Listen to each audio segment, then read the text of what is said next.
ہیں. ہم تو کہہ رہے ہیں جو گستاخی انہوں نے نبی الاسلام کی شان میں کی ہیں, اور آپ یہ کہتے تھے با خدا دیوانہ باش با محمد ہوشیار, تو یہ تو نبی الاسلام کی شان میں گستاخی ہیں. تصوف کی ٹرمز مجھے سمجھ ہیں, اللہ کے فضل سے میری یہ داڑھی نہیں نکلی تھی نا, تو میں نے تصوف کی ساری بنیادی کتابیں جو یہ بڑے فخر سے پیش کرتے ہیں وہ میں نے اس وقت پڑھ لی تھی. کشف المحجوب پڑھ لی تھی, کیمیاء سعادت پڑھ لی تھی, مکاشفۃ القروب, منہاج العابدین, رسالہ قشیریہ, یہ وہ ساری کتابیں جو ان کا فخر ہے. تذکرۃ الاولیاء جس میں ان کے سارے بزرگوں کے واقعات ہیں. اس وقت ہم بھی یہ تعویلات کرتے تھے, لیکن بات یہ ہے کہ نبی الاسلام کی شان میں جو بندہ گستاخی کر رہا ہے, لوائی اعظم من لوائی محمد. اور دوسرا ٹیکنیکل فالٹ یہ ہے کہ قیامت کے دن تو جھنڈا ہے ہی ایک ہے, اور وہ ہے اللہ کا جھنڈا جو رسول اللہ کے ہاتھ میں ہوگا.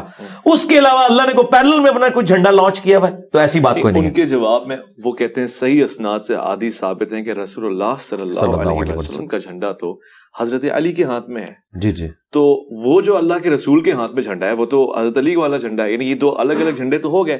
تو چشتی رسول اللہ یا پھر اس کے علاوہ دیگر صوفیہ کے ہاتھ میں جو ہے وہ تو اس کی نمائندگی ہو رہی ہے. جی دیکھیں, یہ پڑھے لکھے بندے سے جب آپ بات کریں گے تو پھر میں پلانٹ ارتھ سے باہر چھکا ماروں گا.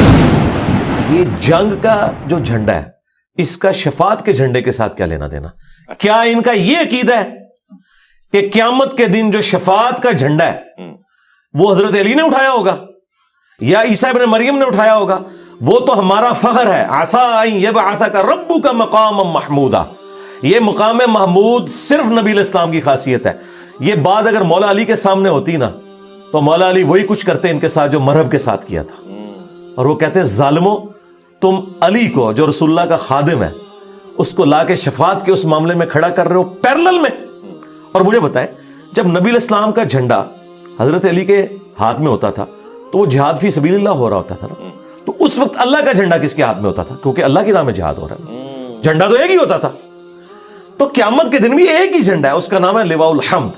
اور بخاری مسلم کے الفاظ ہیں انا سید الاولین والآخرین, میں جتنے گزر چکے جتنے آنے والے میں ان کا سردار ہوں. پھر نبی علیہ السلام نے کہا اس لیے کہ سب کے سب لوگ اپنے سفارشی کو جب تلاش کریں گے تو آدم علیہ السلام کے پاس جائیں گے, وہ اپنی جان کی فکر میں ہوں گے, وہ کہیں گے مجھ سے غلطی ہوئی تھی, حالانکہ وہ معاف ہو چکی ہے.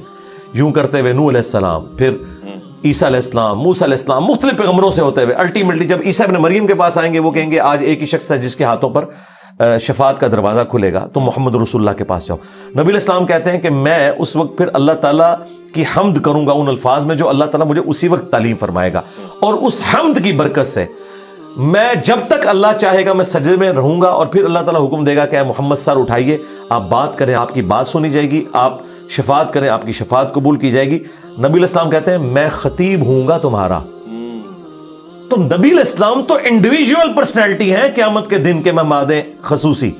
اور پھر نبی علیہ السلام نے کہا چاہو تو قرآن پڑھ کے دیکھو, عسیٰ ان یبعثک ربک مقاما محمودا, اے نبی ہم عنقریب آپ کو اس مقام پر فائز کرنے والے ہیں جہاں ہر شخص آپ کی حمد کرے گا. مقام محمود یعنی ایسا مقام جہاں پہ جو بندہ فائز ہے اس کی لوگ حمد کریں گے. قیامت کے دن کے مہمان خصوصی ہمارے محبوب صلی اللہ علیہ وآلہ وسلم ہے, اور اس منصب میں انہیں تو ابراہیم خلیل اللہ شیئر نہیں کر سکتے, تو سیدنا علی کیسے شیئر کر سکتے ہیں, یا کوئی اور کوئی شخص کیسے کوئی دعویٰ کر سکتا ہے؟ اور میں آپ کو بتاؤں صحیح مسلم کی حدیث ہے, نبی علیہ السلام نے فرمایا قیامت کے دن تمام انبیاء تمام انسان میری طرف متوجہ ہوں گے, حتیٰ کہ ابراہیم خلیل اللہ بھی میری طرف متوجہ ہوں گے. حالانکہ ابراہیم وہ ہیں جن کی تعریف کرتے ہوئے ہمارے نبی تھکتے نہیں ہیں, ابو الانبیاء. ہاں اچھا, لیکن آپ فرما رہے ہیں کہ ابراہیم میری طرف متوجہ ہوں گے, میں خطیب بنوں گا سب کا. اچھا, اور اسی کو اعلیٰ حضرت نے ایک شعر میں کہا ہے, وہ جہنم میں گرا ان سے جو مستغنی ہوا, ہے خلیل اللہ کو حاجت رسول اللہ کی. یہ اعلیٰ حضرت نے اس صحیح مسلم کی حدیث کا ترجمہ کیا ہے. مجھے بتائیں اب یہ گراوٹ کا لیول ہے ان بابوں کے ماننے والوں کا کہ کل تک یہ عشق رسول کے کسٹوڈین تھے, آج انجینئر صاحب کو ان کو عشق رسول سکھانا پڑ رہا ہے. تو لہٰذا ہمارا یہ مقدمہ بالکل درست ہے کہ انہوں نے عشق رسول کا صرف ایک میک اپ کیا ہوا تھا, اصل میں یہ عشق باباؤں میں گرفتار ہے. لیکن انہوں نے چونکہ یہ اپنا چورن بیچنا تھا, تو مسلمان تو وہ بات مانتا ہے جو اللہ کے نبی علیہ السلام کے راؤنڈ سینٹرڈ ہو. اسی لیے یہ ہر بات کو قرآن و سنت میں فٹ کرنے کی کوشش کرتے ہیں تاکہ رسول اللہ کی بھولی بھالی امت کو دھوکہ دینے کی کوشش کریں. اور میں آپ کو بتاؤں یہی وجہ ہے کہ میں خود ان دھوکہ بازوں میں شامل تھا, لیکن جیسے ہی مجھ پہ حقیقت کھلی تو میں نے کہا یار یہ تو بڑا دھوکہ, انہوں نے رسول اللہ کے نام پہ مجھے دھوکہ دیا ہے. تو میں نے پھر اس سسٹم کو للکارا. اسی تو ہم عرض کرتے ہیں کہ وہ بھی کیا دن تھے, ہم بھی ایک جن تھے.